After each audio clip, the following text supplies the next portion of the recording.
Muito bem, meus amigos, estamos trazendo mais um vídeo com a palavra de Deus e a minha oração é que esta palavra possa abrir seus olhos, ajudar em alguma área da sua vida. Ela é uma palavra um pouco específica, de estudo, para meditar, para colocar em prática na sua vida diária e ela é bem direcionada para uma área muito interessante. Então, eu convido você a ficar comigo, não desligue, fique até o final, anote, abra sua Bíblia, vamos entrar nessa palavra, nessa mensagem junto comigo e eu tenho certeza, vai ser recompensador para você, ok? Então, eu sou o pastor Wagner Cardoso e é com muita alegria que Deus me deu essa palavra e eu quero compartilhar com você aí do outro lado e com a intenção de evangelizar e de ganhar almas para Jesus. Ok?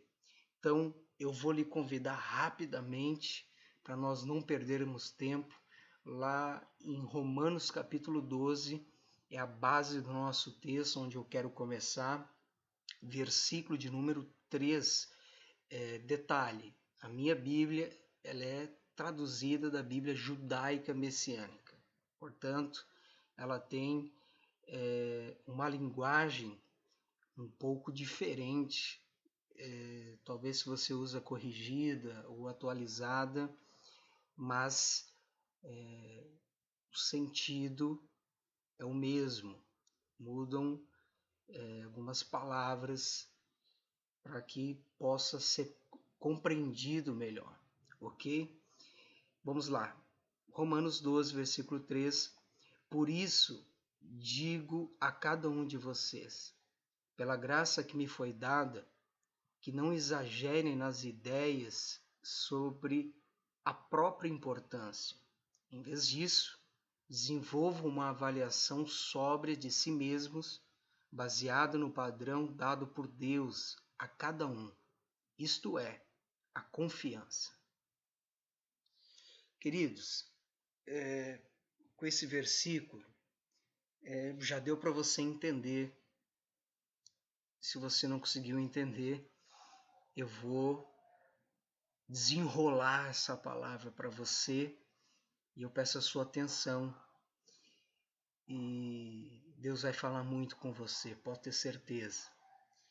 Aqui, o apóstolo Paulo está falando para que nós devemos olhar para nós com o valor certo.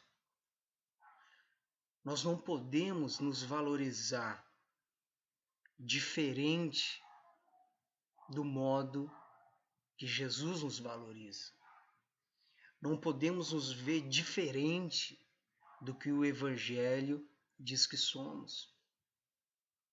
Há pessoas que não se veem com o espelho que é o Evangelho. Não veem a sua imagem refletida nas Sagradas Escrituras, como se fosse um espelho. Resumindo, elas começam a ter uma imagem de fracassados, uma imagem de estima baixa, que se acham não merecedores das bênçãos de Deus, não merecedores daquilo que Jesus conquistou por você na cruz. Então Paulo está dizendo aqui claramente isso, no versículo 3. Cada um de vocês, pela graça que me foi dada, que não exagerem nas ideias sobre a própria importância. Então nós temos que medir isso.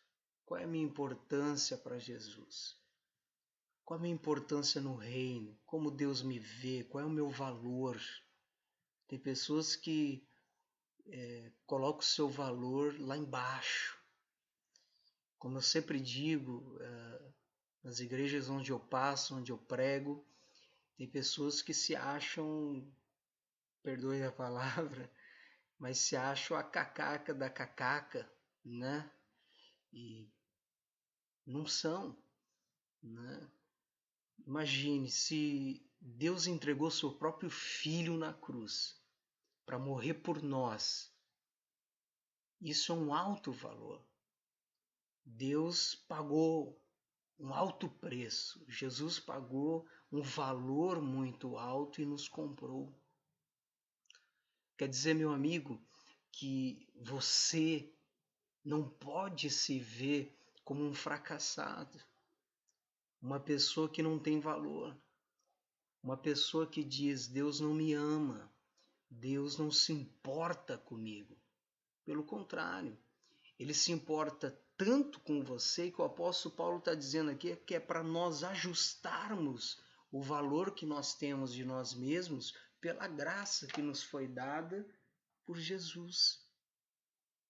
Então, quando nós olhamos para a graça de Jesus, vinda da cruz, vindo do seu sacrifício, nós entendemos o nosso valor. Que Ele nos ama, e esse amor é tão grande que Ele veio para nos resgatar das trevas, nos tirar do pecado, nos levar para próximo de si, para o seu reino, para que o seu reino venha para nós e nós desfrutemos do seu reino aqui nessa terra. Ok? E quem são os embaixadores desse reino? Eu vou dar um exemplo para você bem prático. Países muito bem diplomáticos, que têm um diálogo muito bem articulado com outros países. Podemos dizer que o Brasil ele é bem articulado, tem algumas falhas, muitos países têm, falta algumas coisas, mas não cabe a nós discutirmos aqui. Mas nós temos embaixadas em vários países e lá naquela embaixada, naquele país, por exemplo, nos Estados Unidos, nós temos a embaixada brasileira. Quer dizer que naquele lugar, naquele quarteirão onde está a embaixada brasileira, é um território brasileiro. Podemos dizer que pertence ao reino do Brasil. Então a igreja instalada neste mundo, ela é o reino de Cristo, o reino de Deus. Se nós estamos neste reino, incluídos neste reino pelo novo nascimento e pela prática do Evangelho, nós podemos desfrutar das leis e dos benefícios, como nas embaixadas nós temos a referência da lei aplicada nos nossos países. Então nós temos uma defesa, nós temos como que eu posso dizer assim, um abrigo da nossa lei, da nossa pátria mãe, ok? Então dá para você entender isso. Então, queridos, no momento que você aceitou Jesus, esse reino, você foi inserido nele, na igreja. Então, pela graça de Jesus, como Paulo fala, é que você tem que medir o seu valor. Então tem pessoas que falam: eu não mereço ser curado, eu não mereço ser abençoado, eu não mereço um bom emprego, eu não mereço ser feliz, eu não mereço chegar a algum ponto melhor da minha vida. Eu digo para você, se você olhar pela ótica das Sagradas Escrituras, da graça, do preço que Jesus pagou por nós, você tem direito à saúde, você tem direito a muitas vitórias, a muitas bênçãos e muitas conquistas em Cristo Jesus, porque Ele nos deu muitas promessas e Ele é fiel para cumprir na nossa vida. Agora, cabe a nós obedecermos a Sua palavra e não transgredirmos aquilo que Ele nos deixou como caminho. O Evangelho não é uma religião, ele é um caminho. E nós devemos trilhar este caminho como Jesus ensinou, como Ele mesmo trilhou esse caminho.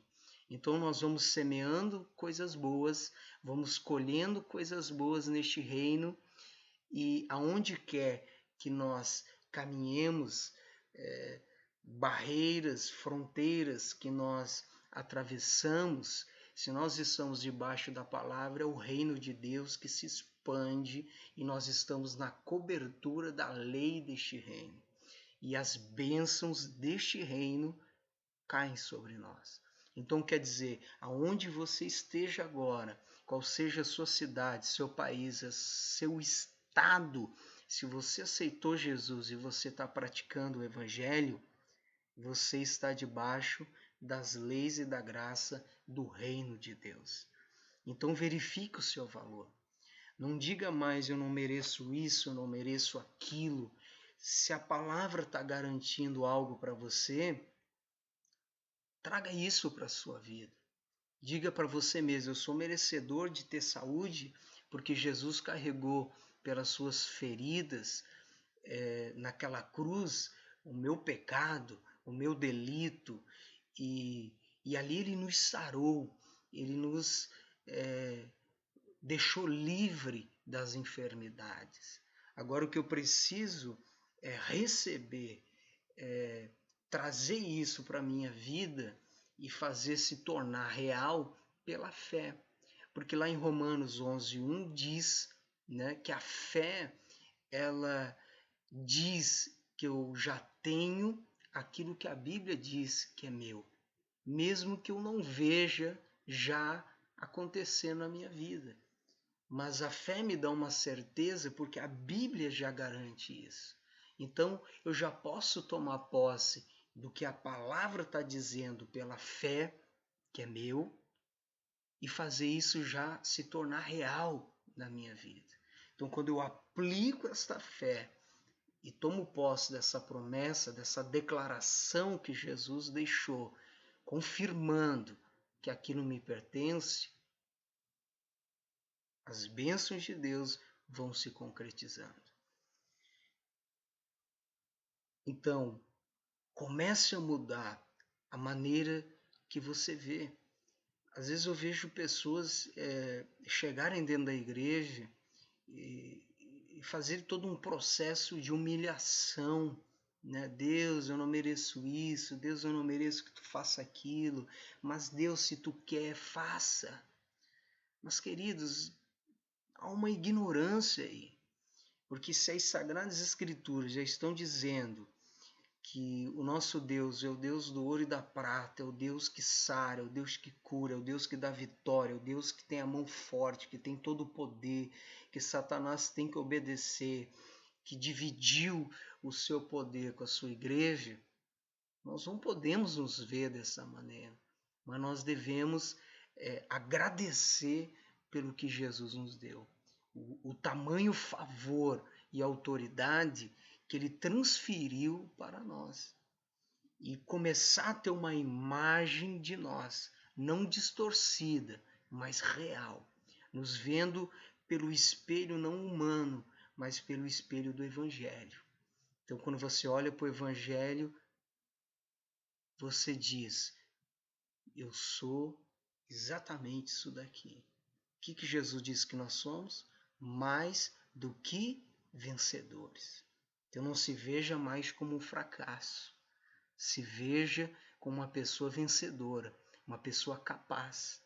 Eu vejo pessoas conversarem comigo e dizerem, pastor, eu não tenho capacidade de ter aquele emprego, não tenho capacidade de fazer aquela faculdade, de realizar um sonho na minha vida, né? Eu digo para você, lute pelos seus sonhos. Você é capaz, você pode, você, com a graça de Deus e com o seu empenho. Não esqueça que Jesus disse que os filhos das trevas são mais hábeis que os filhos da luz. Quer dizer que uma pessoa que não está dentro da igreja, muitas vezes ela se dá bem na vida porque ela fez a parte dela, ela batalhou, ela buscou, ela estudou, ela foi atrás de algo que ela sempre sonhou.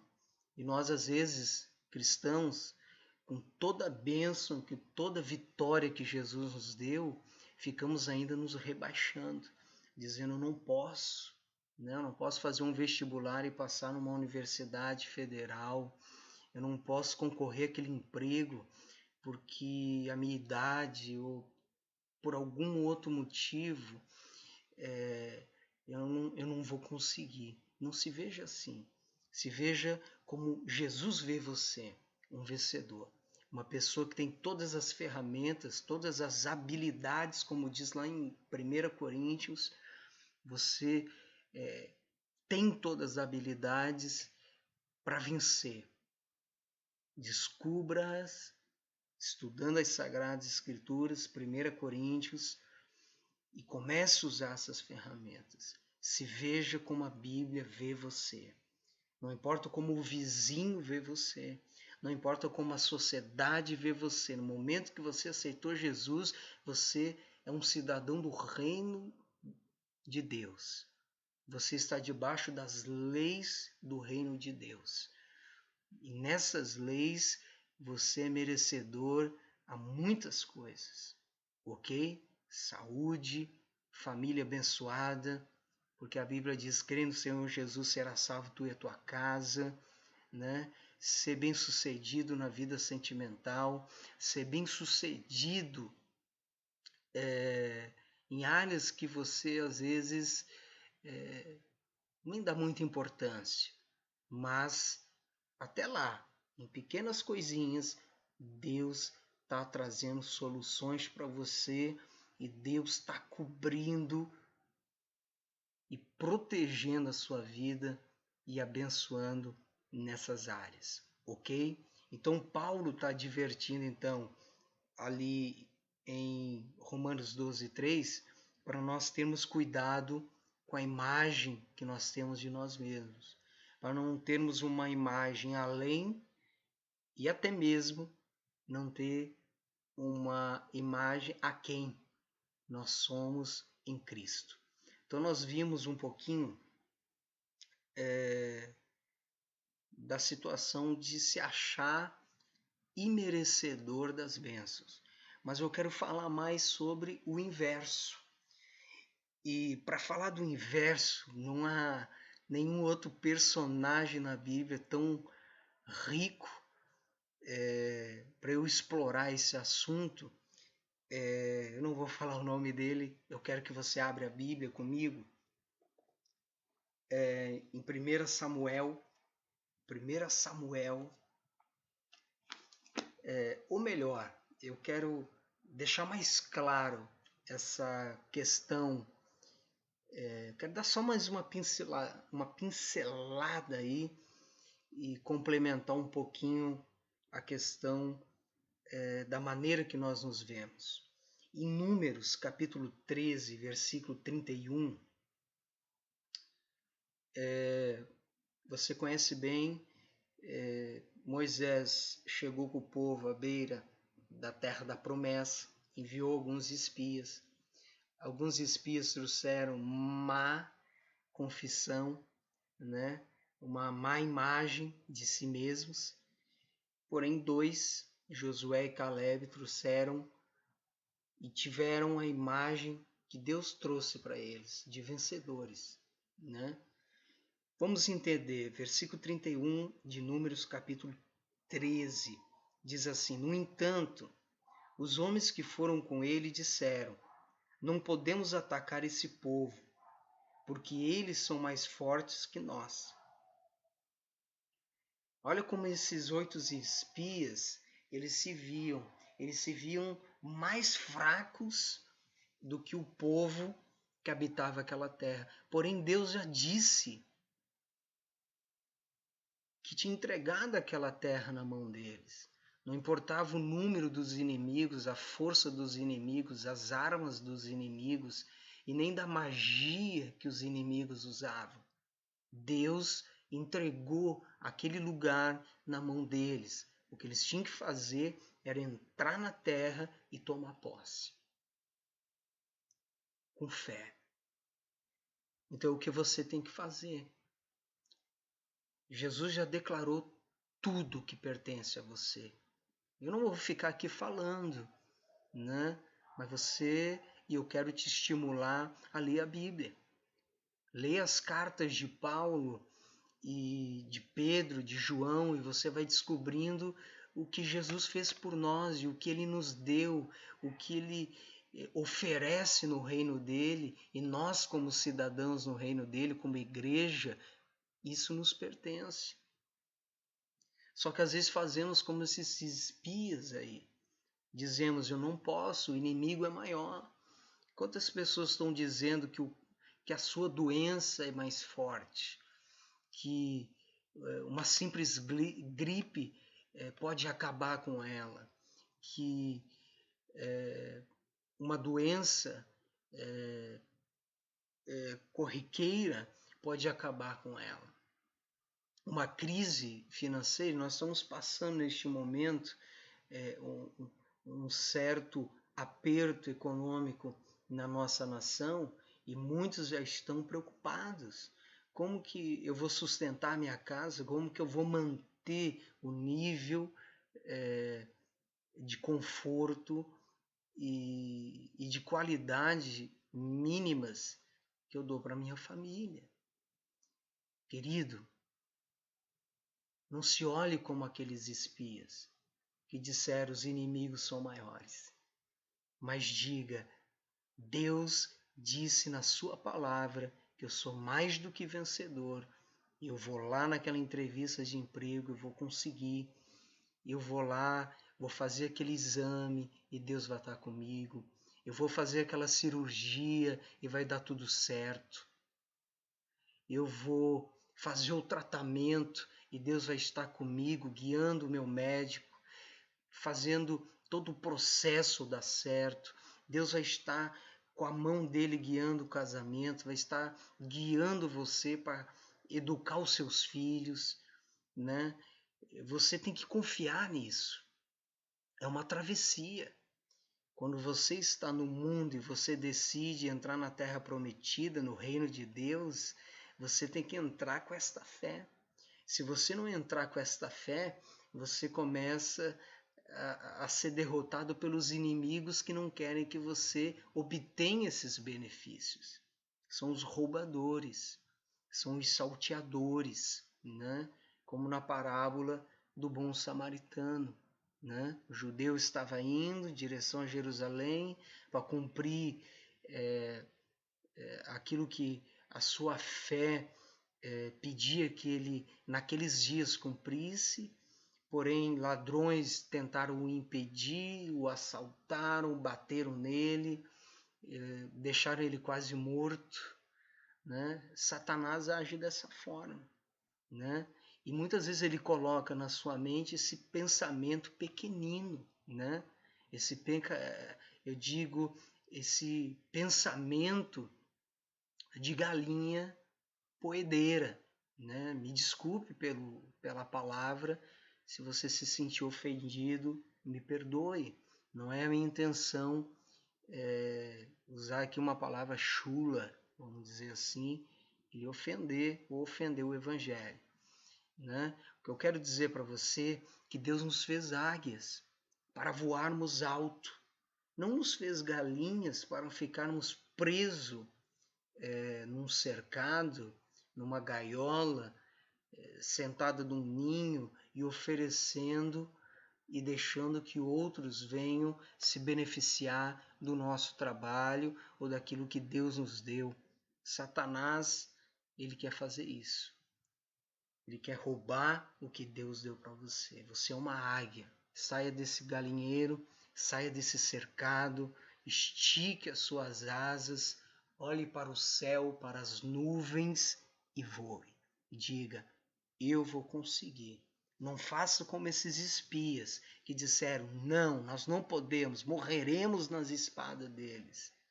Sabe o que aconteceu com esses homens? Nenhum de suas gerações entraram. Por 40 anos rodearam a terra até que o último de cada geração morresse, para que então só a geração de Josué e Caleb pudesse entrar e tomar posse daquela terra. Então, querido, cuidado. Cuidado como você se vê, né? Não se ache um coitadinho que não merece o cuidado de Deus, o amor de Deus. Você não é tão especial que Deus rejeite você, que Deus escanteie você e não venha olhar. Deus olha para todos nós. E Ele está olhando para você agora. E Ele está dizendo para você: comece a se olhar com os meus olhos. Se olhe como as sagradas escrituras dizem que você é no meu reino, como cristão, como servo de Jesus.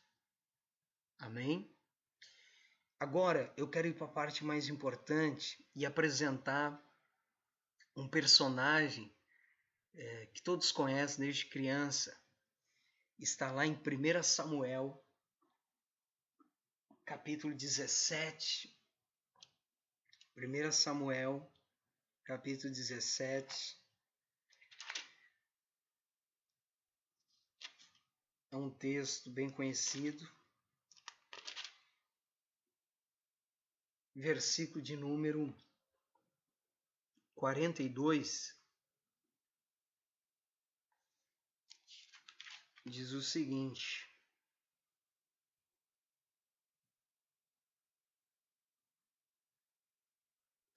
e Golias olhou para Davi de cima a baixo e nada sentiu, exceto desprezo por aquilo que viu, um menino com as maçãs do rosto rosadas, cabelos ruivos e boa aparência.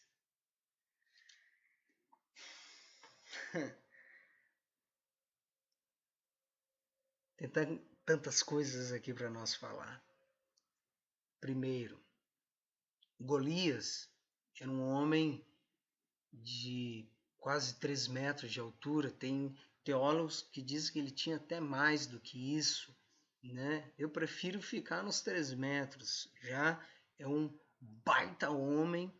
E pior do que isso, um homem acostumado com guerra, com sangue, com morte, manipular espada, segurar escudo, lança pesada, couraça, armadura, um homem com uma força descomunal, e de repente ele ameaça soldados do rei Saul, e nenhum dos soldados teve coragem, nem mesmo o rei, de encarar aquele gigante para um confronto, onde aquele que viesse ganhar a luta teria que o povo do perdedor, os soldados, se renderem, né? Então Saul ficou procurando algum soldado que dissesse eu vou, né? Pelo menos para Israel ter honra de dizer nós mandamos alguém. De repente chega alguém, um jovenzinho que cuidava de ovelhas do seu pai, que foi ver como estavam seus irmãos na guerra, trazendo pão, mantimento, e para levar notícias para o seu pai Jessé. E de repente vê um maluco do outro lado do arraial gritando e blasfemando e chamando os israelitas de covardes, que o Deus de Israel não era o bastante para dar a vitória a eles, para levantar um guerreiro para ir lá e vencê-lo. Pois bem, Davi disse: eu vou. Saul, nesse momento, onde a vergonha já era esperada, aproveita o menino mesmo para que vá, né? Pelo menos para dizer, nós enviamos alguém. Tenta colocar a armadura no menino, mas a armadura era muito grande. O menino decide tirar a armadura. Como diz ali, era Davi de boa aparência, né? Não era um homem que trazia no seu rosto marcas de guerra, cicatrizes, ou marcas de um homem maduro, de um homem feito, que tinha várias experiências na sua vida com Deus, mas as experiências de Davi foram maiores do que marcas no rosto, foram no coração. Ele havia passado por testes. Ele havia matado um urso, havia matado um leão com as suas mãos, defendendo as ovelhas do seu pai, que eram simples animais, mas que para aquela família, para o sustento, era importantíssimo. E existia um valor ali.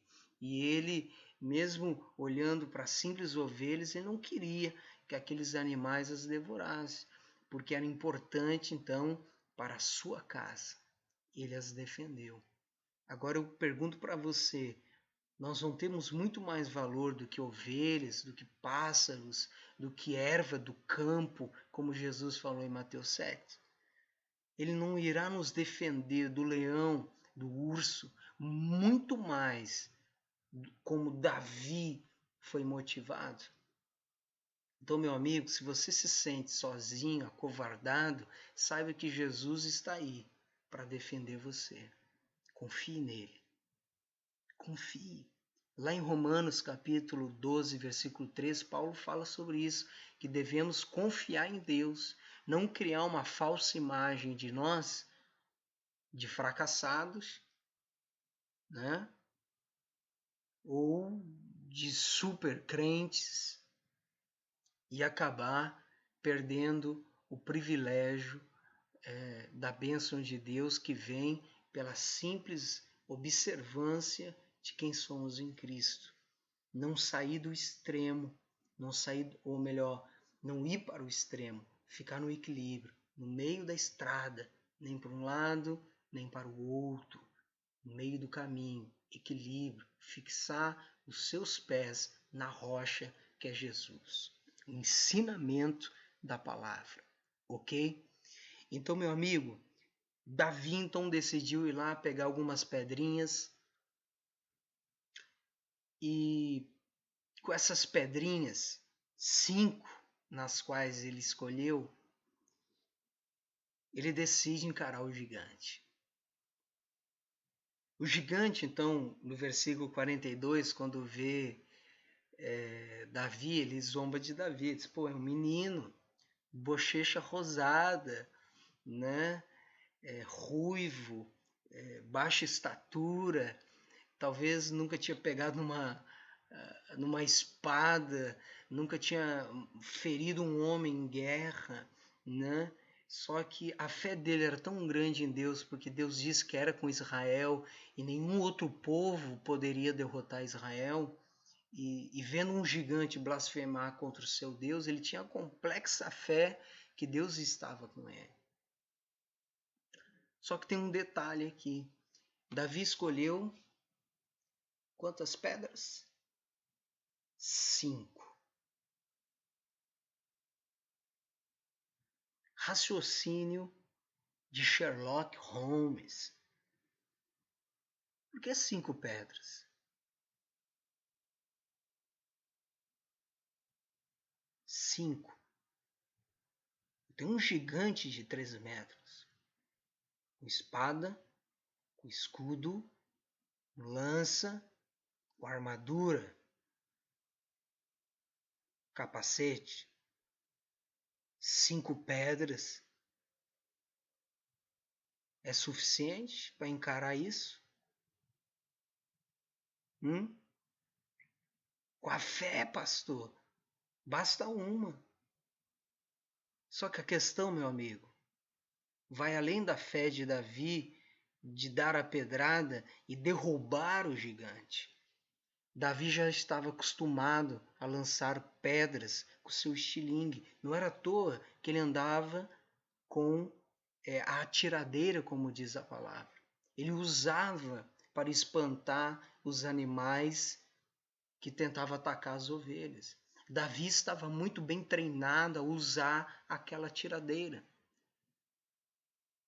O treinamento dele, a pontaria dele, ele estava tão confiante, a fé dele, que Deus iria ajudar pelo fato dele ter se aperfeiçoado em lidar com uma tiradeira que num simples tiro de 5 pedras, com certeza com uma delas ele derrubaria o gigante. Não precisaria mais do que isso. Então ele tinha essa fé. Ele sabia que era qualificado para com uma pedra derrubar o gigante, com a ajuda de Deus. Querido, a pedra simboliza a palavra. Não adianta eu lançar e querer encarar o meu inimigo com a palavra sem entendê-la, conhecê-la, estudá-la, sem buscar entender realmente o que Jesus ensinou.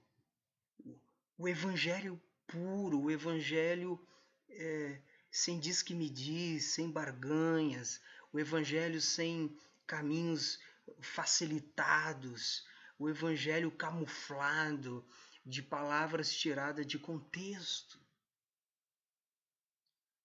Mas devemos aprender aquele evangelho simples que Jesus ensinou, que é descomplicado, onde basta você crer para um milagre acontecer, onde não precisa você ficar fazendo barganhas, levando cacarecos para dentro da sua casa, para que o poder de Deus se manifeste. Jesus disse que basta você crer nele, né?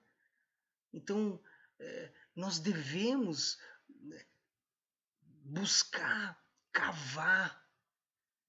Você se lembra de Isaac, quando ele teve que cavar poços para buscar água para o seu rebanho? Ele cavou aqui, os inimigos iam lá e tapavam, mas ele continuava cavando até achar água. Continue cavando, estudando a palavra. E você vai descobrir coisas tremendas. Davi treinou para tirar pedras com a tiradeira. Deus pôde usar isso. A habilidade dele como atirador com uma tiradeira. E dizer, com a tua habilidade, com o teu esforço, com a tua diligência e obediência ao teu pai, a ir ao campo e defender o campo, e se habilitar e ser um bom defensor, agora eu vou te usar para defender o meu reino, defender o meu povo. E vai bastar uma palavra, ou melhor, uma pedra.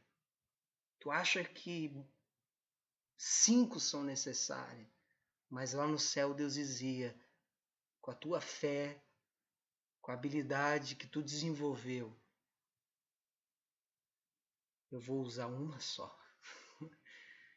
Meu querido, entenda uma coisa, às vezes nós não estamos derrubando as nossas muralhas porque nós não estamos buscando conhecimento na palavra. Nós não estamos indo na escola dominical, nós não estamos lendo livros edificantes. E eu vou dizer para você, existem vários livros que são verdadeiros venenos para a nossa fé. Só que existe pastores com amor e com uma sinceridade, com uma honestidade tão pura, porque eu ainda acredito nisso. Eu acredito em pregadores que realmente queiram pregar o evangelho com pureza.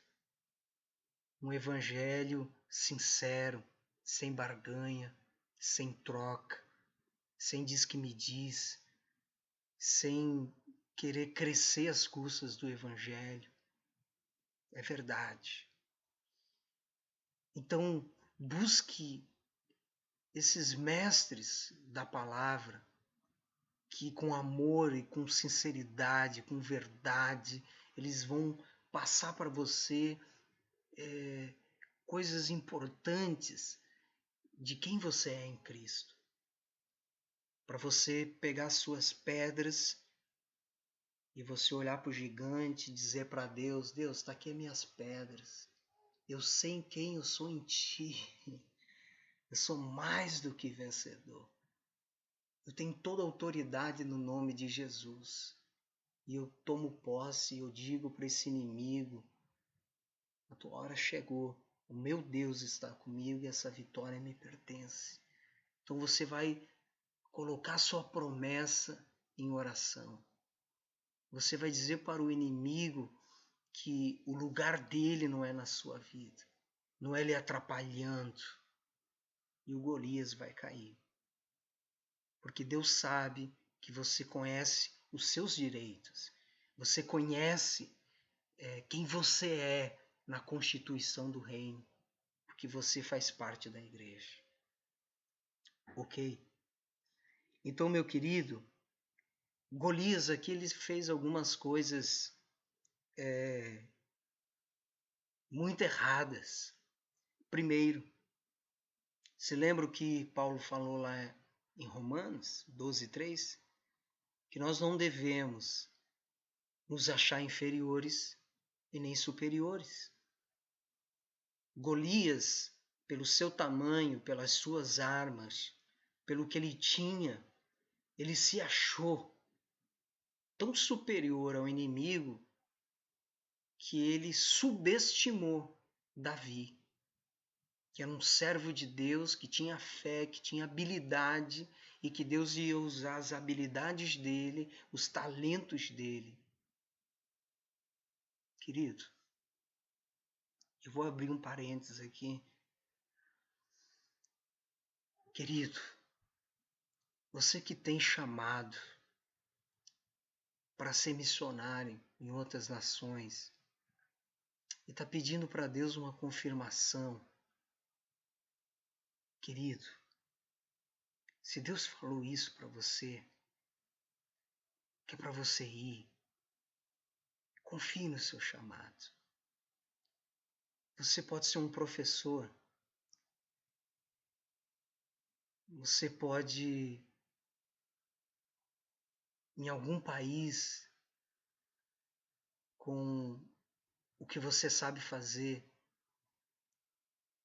conseguir introduzir o evangelho numa outra cultura, com uma simples aula de violão, uma simples aula de inglês, de português, de espanhol, e junto levar o evangelho e fazer um grande trabalho. Você pode ser um médico que está insatisfeito aí no seu hospital e você talvez diz: pô, eu queria fazer algo mais gratificante, mais valoroso. E talvez você sente essa chamada missionária. E às vezes você fica com medo. Confie no chamado que Deus tem para você. Eu vou ser sincero para você.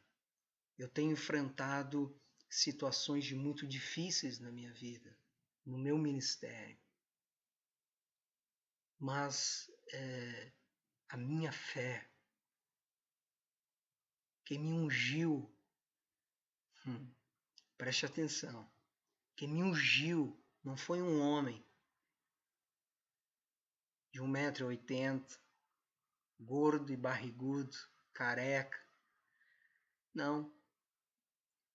Quem me ungiu foi Deus, através dele. E não é ele que rompe a unção que Deus me deu. A unção que Deus me deu é irrevogável. Entendeu? O chamado que Deus deu para você é para você ir realizar. Confie nisso. Vá em frente. Derrube os gigantes. Deus vai estar abrindo as portas para você, como tem feito isso comigo. Deus é com você. Ok? Querido, voltando a Golias, Golias subestimou o seu adversário, Davi. Pequenino, bochechas rosadas, sorriso de criança, olhos de quem nunca viu, talvez, uma guerra, sangue, barbáries ali. Mas, querido, a fé e a habilidade de Davi seriam fundamentais para derrubar aquele gigante. Davi não precisaria de espada, de escudo. Davi não precisaria de muitas coisas. Somente do que Deus deu para ele. E Deus o honra. Deus honra você quando você assume o seu chamado e você vai. Quando você entra na peleja, como diz nós gaúchos, e você, com garra, você diz, eu vou conseguir. Amém? E você vai, porque Deus é com você. Então, querido, vamos nos colocar agora no lugar de Golias. Há crentes que se acham mais do que deveriam se achar. Há crentes que subestimam as trevas, subestimam o seu inimigo, subestimam o mundo onde estão. E Deus nos deu armaduras espirituais muito parecidas com as naturais que Golias estava usando. Golias estava usando espada, capacete, escudo, tudo isso Deus nos deu de forma espirituais. Você quer ver? Vamos até Efésios.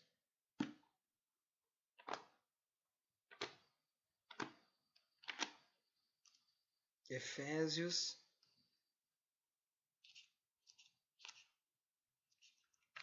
Gálatas, Efésios, capítulo de número 6, versículo 17. Abra sua Bíblia aí, anote. Versículo 17 diz o seguinte: tomem o elmo da libertação, o elmo, com a espada concedida pelo Espírito, que é a palavra de Deus. Você viu só? Deus nos deu uma espada também, diferente em termos espirituais da de Golias, mas é uma espada que é tão poderosa que divide alma e espírito. Que tremendo! Que espada é essa? Nem a do Star Wars é melhor, não é? Nem a espada do Jiraiya, querido. Você se lembrou, né? Pois é, a idade passa, né? Como que era o nome lá da espada do Jiraiya? Nem eu me lembro mais, né? Mas tudo bem. Essa espada que Deus nos deu é muito mais poderosa do que uma Excalibur, né? Ela é muito mais do que metal, ela é muito mais do que ser forjada pela um ferreiro hábil. Essa espada que nós temos é vida, é espírito. Querido, isso é muito forte. Ela é vida e ela é espírito. Ela se move de uma certa forma dentro do nosso coração, que ela muda o nosso caráter, ela muda a nossa forma de ver, ela muda, nós nascemos de novo, né? Quando você estava no pecado, você adorava fazer coisas do pecado e usar drogas, beber, se prostituir, trair a sua esposa, trair o marido, é ou não é? Fazer coisas horríveis. Só que de repente essa espada veio, dividiu você ao meio e você ficou em cima do muro e você disse: e agora? Vou para o lado de cá ou para o lado da luz? A alma e o espírito foram divididas, uma incógnita veio a você. E querido, a melhor decisão da minha vida foi ter aceitado Jesus e continuar caminhando com Jesus.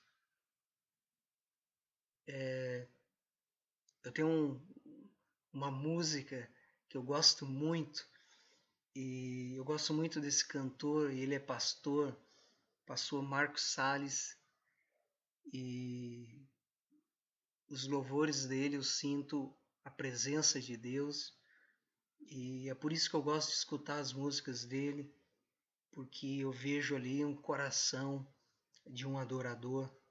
E no novo CD dele tem uma música, A Mão de Deus, onde ele fala que ele sabe o que são dias nublados, que ele sabe o que são dias difíceis, o que são vales, o que são e o que é o valor de um deserto. Mas ele diz na sua canção que a mão de Deus sempre esteve com ele e ele sempre venceu. Ele sempre venceu. Querido, isso você tem que trazer para a sua vida, né? Que a melhor escolha para você é você, quando a espada vem, divide alma e espírito, e a alma confronta o espírito, né? A razão e o espiritual, mas você diz: não, eu vou aceitar Jesus, eu vou trilhar o caminho da fé, do evangelho, não de uma religião, não de dogmas religiosos, né? Há pessoas hoje que seguem as doutrinas da sua igreja, né? Aquilo que a sua igreja ensina, como usar a fé, como fazer isso, como orar, como isso, aquilo, outro, né? Mas, querido, você tem que aprender com o evangelho. Como Jesus fazia, como Jesus ensinou os discípulos, como Paulo nas suas cartas ensinou, né? É isso que nós temos que entender. Não é uma doutrina de igreja que nós temos que seguir, mas o evangelho, a palavra, né? Organização tem que existir e nós devemos obedecer às hierarquias, mas o evangelho, meu querido, ele é as pedras para derrubar o gigante. E você precisa saber manejar muito bem a palavra para derrubar esse gigante. Porque com uma palavra você derruba ele. Com uma palavra, com essa espada que é o Evangelho, com a decisão que você tomou de entrar no reino de Deus, com todas as promessas que você tem, não tem como você não vencer. Somente se Deus disser: não é agora, não é o momento, não é o melhor para você. Ok? Mas se Deus prometeu e declarou, já está feito. Tome posse do que Deus deu para você. Ok? Então, querido, Deus nos deu uma espada, como Golias tinha uma espada. Mas vamos para 1 Samuel? Voltar para lá? Ou melhor, para nós não perder tempo, eu vou fazer o seguinte. Eu vou citar os versículos, você anota e depois você lê na sua Bíblia, correto? Senão eu vou perder muito tempo.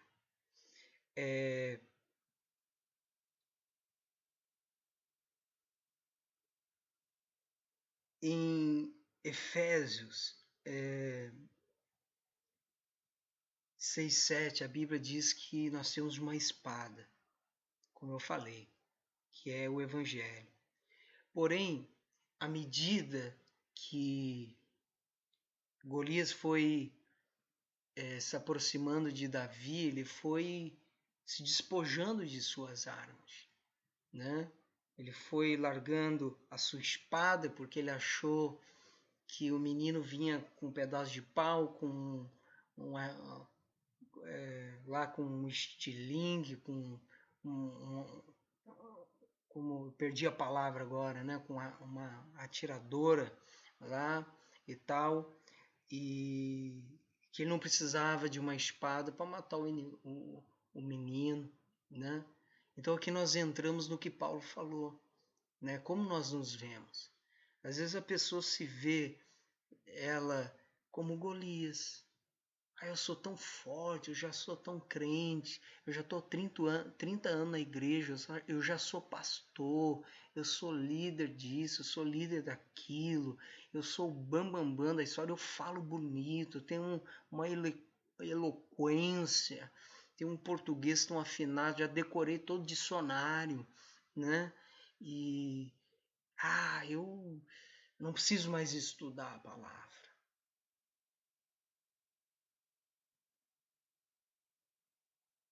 Eu estou dando uma pausa aí porque você vai se assustar. Eu já pastorei algumas igrejas onde havia pessoas que se achavam tão sábias na palavra que elas nos diziam que não precisavam ir em muitos cultos porque elas já saberiam que aquilo que eu fosse pregar elas já entenderiam porque elas já eram cultas demais na palavra. Meu, misericórdia, né, irmão? Nós temos que estar sempre nos alimentando. A palavra ela é viva, ela se renova a cada pregação. Por mais que você conheça um texto, quando você ouve alguém pregar, Deus te traz uma nova revelação, um novo ensinamento, algo novo, um pão novo. Deus não nos fica trazendo pão velho. A padaria de Deus sempre tem pãozinho novo. Tá entendendo, querido? Então, meu amigo, não seja sábio aos seus próprios olhos. Não seja orgulhoso. Eu conheço tantos pregadores que são orgulhosos e que estão me assistindo agora. Eu sei que vocês estão me assistindo. São orgulhosos porque sobem no altar e trazem uma palavra assim que um crente simples, um crente até mesmo maduro, não tem o talento que você tem, que Deus deu para você para ver o que você está vendo.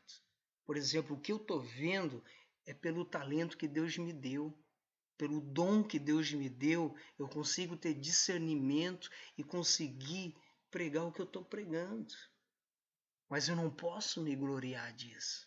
Eu não posso me achar melhor pelo que Deus me deu. Então, às vezes, a pessoa se acha pela sabedoria que alcançou, porque ela tem um diplominha lá de teologia. Eu tenho 2. Tenho 2. Mas eu não me glorio com os diplomas que eu tenho. Sabe por quê? Porque todos os diplomas que eu tenho, sejam teológicos ou sejam de estudos que é um determinado número bem razoável, meu querido, eu não posso me gloriar nisso. Sabe por quê? As centenas de livros que eu já li, eu não posso me gloriar por tudo isso. Porque toda a glória que Deus me deu por conhecimento e por sabedoria e por instrução na palavra é pelo Espírito. Eu não saberia usar nada disso se o Espírito Santo não estivesse aqui comigo nessa hora. Você sabe que horas são? São 3h35 da manhã. Eu estava dormindo e de repente eu acordei, o Espírito Santo ficou me martelando. Faz aquele vídeo, prega aquela palavra. E eu me levantei de madrugada e disse, Deus, então eu vou gravar. Há dias ele vem falando comigo e recentemente nós tivemos algumas viagens e não deu para eu gravar nada. Então eu estou podendo pregar essa palavra que Deus me deu e que agora eu estou dando para você, né? Meditar, aprender com Jesus e desfrutar da bênção que é o Evangelho. Ok? Então às vezes a gente fica que nem Golias. Eu não preciso da espada mais. Tem crente que não leva mais a Bíblia para a igreja. Tem crente que não abre mais a Bíblia em casa, não lê mais, não medita mais, né? Não se esforça para aprender. Sabe por que tem tanto crente enganado por igrejas por aí, que caem em falsas doutrinas de lobos disfarçados de doutores e de pastores e de tudo mais? Porque não estudam a palavra. Porque se estudassem a palavra, entenderiam que não deveriam sacrificar, entendeu? Não deveriam dar dízimo de 20%, não deveriam ficar fazendo campanhas loucas por aí, né? Que uma rosa não vai fazer a diferença na sua casa. Eu posso comprovar isso para você, porque, querido, até eu já fui enganado nesse negócio aí. E nunca teve efeito, entendeu? É chamarisco. Então fique firme na sua fé do Evangelho. Quando você está firme na sua fé do Evangelho, você não precisa de rosa, você não precisa passar em corredor nenhum, em porta nenhuma, é, azeite não sei da onde, né? Eu não sei como eles conseguem trazer tanto azeite de Israel, eles devem trazer dentro de um avião, né? Litros e litros de azeite para dar tanto azeite de Israel para tanta gente aí no Brasil. Né? Mas, na verdade, traz uma garrafinha e derrama lá uma gotinha e sabe lá se dão, né?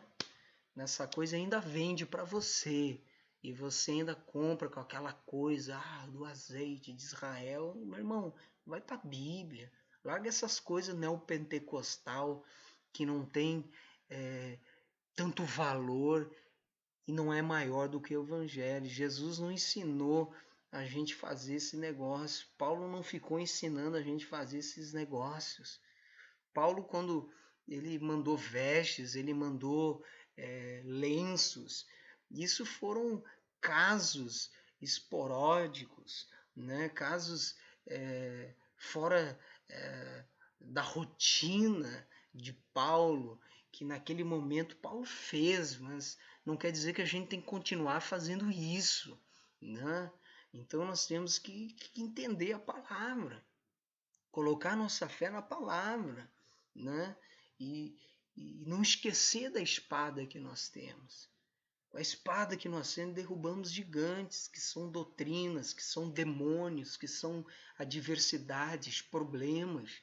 Mas às vezes a pessoa se acha tão sábia, se torna tão orgulhosa, é um pastor que se tornou tão orgulhoso, tão cheio de si mesmo, que não abre os seus olhos. Talvez, pastor, você está aí dizendo, mas eu tenho 30 anos de igreja, tu aí é um gurizinho. Obrigado pelo gurizinho, né? Muito obrigado, né? Fico lisonjeado.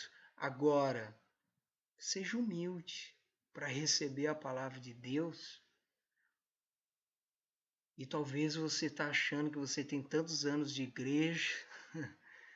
Uma vez eu fui orar num monte com um pastor, não vou falar o nome da igreja, uma igreja muito querida e uma igreja que tem me recebido com muito amor e carinho. E eu fui orar por esse pastor, o pastor não gostou muito, porque ele era um pastor de muito mais. A gente estava reunido num grupo, orando um pelos outros e precisando. Me mostrou que ele estava passando algumas lutas na família, algumas angústias, né? E porque o filho tinha que fazer uma viagem e tudo mais. Só que ele não gostou muito, porque ele achou que eu era um pastorzinho novinho, pouca experiência, orar por ele, né? Mas às vezes a pessoa perde a bênção por ser orgulhosa, né? Por não receber aquela irmãzinha, né? Que está tanto ano na igreja, que às vezes fala até um português um pouco de uma doçura caipira, eu gosto de dizer assim, né? E às vezes a pessoa despreza isso, né? Mas às vezes Deus está ali falando, trazendo algo, é um pregador simples. Gente, você não imagina quantos pregadores simples, que eu digo, em oratória, em conhecimento, que eu já ouvi, que eu fui tão abençoado, né? Pessoas que erravam em português, eu erro, e você está vendo aí, eu não estou nem aí, o que eu quero é pregar o evangelho, né? E, e o que eles queriam é pregar o evangelho como eu, e eu estava ali recebendo o evangelho naquela simplicidade tão grande, tão gostosa, que me enchia de Deus, né? Às vezes você pega uns pregadores tão orgulhosos, cheios de, que parece que engoliram um dicionário Aurélio, né?